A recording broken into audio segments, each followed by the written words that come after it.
Le doy la más cordial bienvenida a Código Salud al doctor Pablo Trejo Pérez, él es presidente de la Asociación Mexicana de Hipertensión Arterial Pulmonar, ACE. Bienvenido, doctor, gracias por estar con nosotros aquí en Código Salud.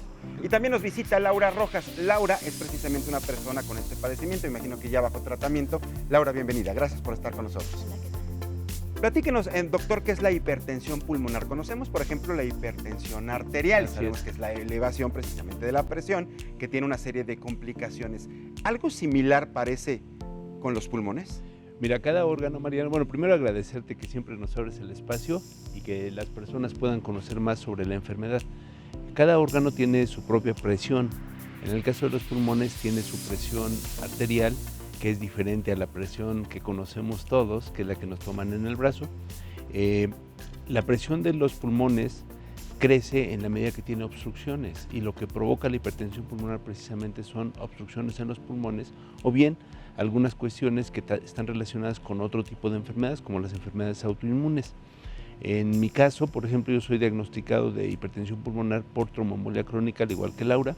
¿Qué quiere decir esto? Que los pequeños trombos que se van desprendiendo del organismo se van alojando en los pulmones y van obstruyéndolos. Y eso da por resultado que las personas, la presión de los pulmones crezca. Esto hace que los pulmones trabajen más forzados y que obliguen al corazón a que bombee la sangre de diferente manera a la normal, lo que hace que crezca el corazón de uno de sus lados.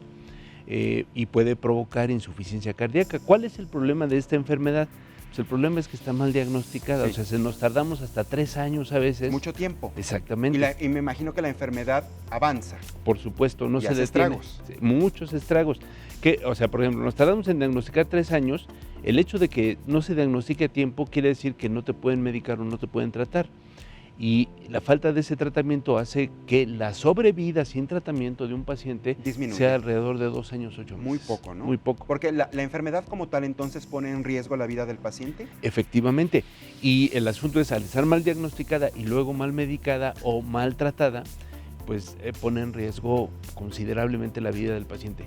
Yo les digo en son de broma a los amigos que tenemos esta enfermedad, pues que nosotros estamos en el peor de los mundos. Es una enfermedad rara, mal diagnosticada, que los medicamentos son caros, que incluso el tratamiento mensual oscila entre los 50 y 70 mil pesos mensuales, el costo de esos medicamentos, y que además hace que el corazón crezca. Entonces les digo, somos de sangre pesada y corazón grandote, ¿no? Qué cosas. Bueno, afortunadamente hay tratamiento una vez que es diagnosticada la enfermedad, ¿cierto? Así es. Vamos a conocer sobre todo cuáles son los síntomas, porque si bien en promedio se tardan en diagnosticar certeramente la enfermedad alrededor de 3 años.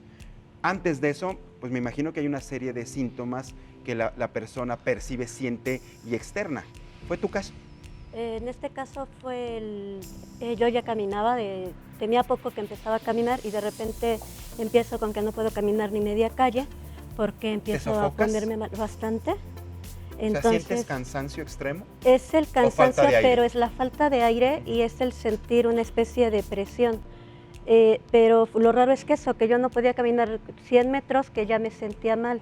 ¿Te tenías que sentar, reposar? No, regularmente lo continuaba porque no sabes qué tienes.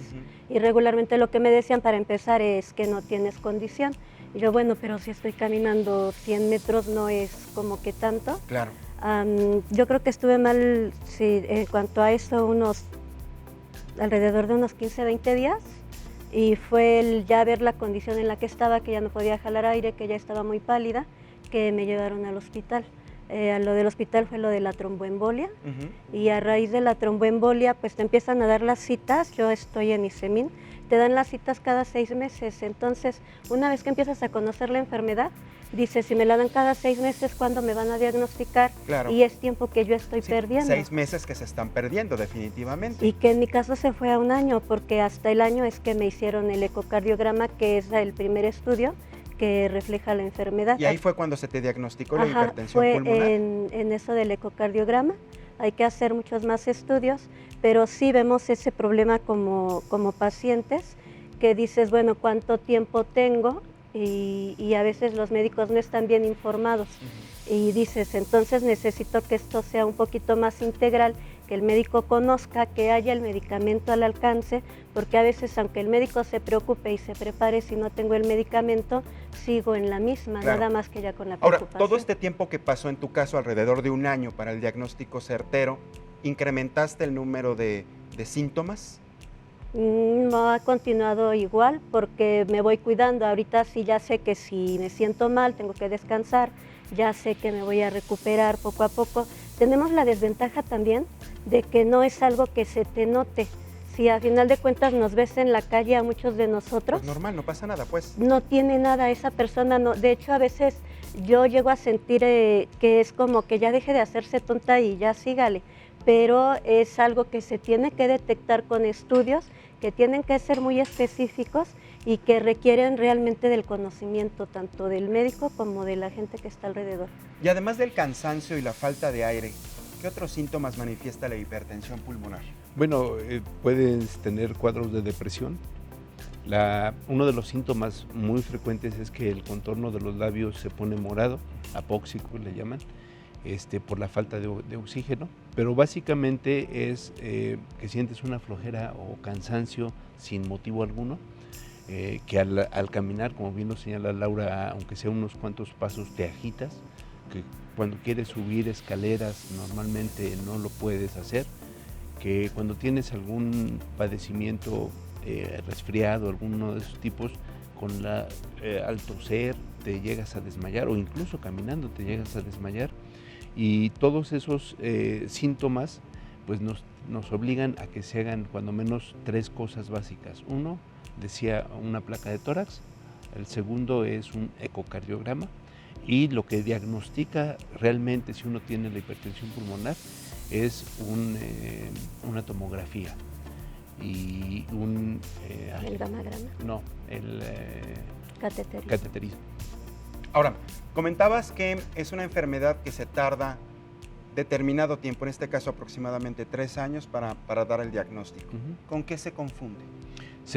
Mira, por ejemplo, voy a poner mi caso. Yo sufrí algunos eventos de este tipo con los síntomas que te señalaba y me dijeron en alguna ocasión que tenía epilepsia. Me dieron medicamento para epilepsia. Me dijeron que los triglicéridos estaban muy altos, que tenía que bajar de peso, que era un asunto de obesidad. Se confundían con cuestiones de afectaciones respiratorias vinculadas a aspectos virales y finalmente pues hasta que se hicieron las pruebas se diagnosticó cuál era el motivo de lo que estaba provocando eso. Incluso muchas veces a muchos de los pacientes se les señala como personas depresivas, cuando en realidad lo que están presentando son cuadros de cansancio sin motivo aparente. O sea, me imagino que a los primeros síntomas se tiene un mal diagnóstico y esta confusión. Yo me imagino que a muchas personas, hasta al psicólogo o al psiquiatra, las han de mandar cuando no es por ahí. A lo mejor en algún momento complementario quizás sí, pero no es la primera causa para que te trate un psicólogo ni un psiquiatra cuando tienes otro problema. Diagnosticado certeramente, ¿cómo inicias el tratamiento? Bueno, es muy complicado. En el mundo hay 14 medicamentos aprobados para los diferentes tipos de hipertensión pulmonar, porque además son diferentes tipos. De esos 14 medicamentos en México están aprobados 4. En las instituciones de salud pública, por el alto costo de los medicamentos, solamente se tienen 2 o 3. El ISSSTE tiene los 4 medicamentos hasta donde yo sé. Y algunas instituciones de salud, como la de las Fuerzas Armadas, también dan los medicamentos. En los demás casos, el caso del IMSS, está el sildenafil, que es lo que se les da a las personas. O sea, el tratamiento es farmacológico. Es farmacológico necesariamente. en algunos casos. En el caso el único caso que se puede operar, que es operable, es la hipertensión pulmonar provocada por tromboembolia crónica, porque se retira de los pulmones los coágulos que existen cuando se puede hacer, y entonces se supone que eso vuelve a generar las condiciones como estaba antes el pulmón. Es el único caso operable. ¿Y el otro tratamiento, los otros a través de fármacos, reduce la presión a nivel pulmonar? Los fármacos inhiben ciertas cosas que hacen que se reduzca la presión pulmonar que se tiene. y más o menos te genera una calidad de vida normal. Ajá. En tu caso, por ejemplo, ¿qué tipo de tratamiento tienes, mujer? En este caso estoy ahorita con el anticoagulante. Ujú. Perdón, no recuerdo el medicamento, pero No importa. en este caso es tratable. Aquí lo importante, y bueno, en mi caso es, para mí es muy importante el que el medicamento se dé antes de que tengas más síntomas, porque entonces es incapacitante y por eso es que empiezas a decir no tengo control sobre mi cuerpo, no soy capaz de moverme, a veces no soy capaz de, a veces yo les comento, haz de cuenta que tengo 30% de pila y se me baja de la nada y nada más es mirar y no haces nada porque no puedes. Entonces el hecho de que tú tengas el medicamento a tiempo te da también una calidad de vida, pero te deja también ser funcional, te permite no arrastrar a la familia, o sea, sí tendría que ser integral y ver todos los aspectos que nos envuelven a nosotros como pacientes. Claro, para no depender de los demás, o sea, te da esa total Exactamente. libertad y voluntad de poder hacer las cosas por ti misma. Ya Ahora, me teniendo el imagino es un tratamiento de por vida. Sí, Sí. es como cualquier hipertensión. Ujú. O sea, no se cura. No se cura. No se cura, pero sí se mantiene en un nivel si estás bien medicado. ¿Por qué hay entonces este riesgo tan importante de que una persona, si no es diagnosticada a tiempo o tratada de manera adecuada, puede perder la vida? ¿Por qué? Porque el deterioro es muy acelerado. O sea, el problema es que los pulmones forzan al corazón, el corazón crece y llega el momento en que el corazón se cansa, como Ya, no cualquier aguanta, otro, pues. no aguanta. ¿Y la Exactamente. muerte vendría por un infarto? Pues, efectivamente, incluso al no tener una buena oxigenación, causas fallas en otros órganos como pudieran ser los riñones o el propio hígado ¿Y también. qué tan común es? ¿Qué tanto se presenta en nuestro país? Ya diagnosticada. Bueno, la prevalencia que se tiene ahorita, que es una enfermedad que apenas está en ciernes, que no se conoce mucho, que muchos de los médicos, como bien lo señalan, la confunden, se habla de que tendremos en el país alrededor de 6,000 a 8,000 personas con hipertensión pulmonar. Diagnosticadas. No, Ni siquiera. ni siquiera Entonces es una diagnosticadas. estimación. Hay una estimación también, porque no hay un registro, de alrededor de 1,200 personas. 1,200 personas. ¿Tendría que trabajarse algo así, por ejemplo? Así es, ¿Algún tipo de investigación, un registro específico por parte de las autoridades para tener más datos certeros y saber cómo tratarla a tiempo? Efectivamente, o sea, primero nosotros estamos muy ocupados en que se conozca la enfermedad, que sepan que hay algo que se llama hipertensión pulmonar y que se confunde con otro tipo de enfermedades. Segundo, que se diagnostique a tiempo y tercero, que llevemos un registro, porque nosotros consideramos que en el país debe de haber alrededor de 6,000, 8,000 pacientes o personas que ni siquiera saben que tienen la enfermedad. hipertensión A lo mejor se pulmonar. cansan, pero lo acreditan a otra cosa que quizá era en un principio lo que a ti te pasaba, Sí. ¿no? Seguramente. Pues, Laura, muchísimas gracias por este breve tiempo, pero importante que vengas a platicar tu experiencia aquí con nosotros en Código Salud, que la gente se identifique inmediatamente, quizá al primer síntoma, así como tú, vaya con el especialista. ¿Qué especialista tiene que revisar? Es un cardioneumólogo. Cardioneumólogo, importante. ¿Y tenemos suficientes en México o todavía no? Hay, digamos, no muchos, pero sí hay especialistas que conocen de la enfermedad y que saben del tratamiento. Pues importante acudir directamente con ellos, sobre todo para que certifique o descarte, que eso es lo importante. Pues también, doctor Pablo Trejo Pérez, muchísimas gracias.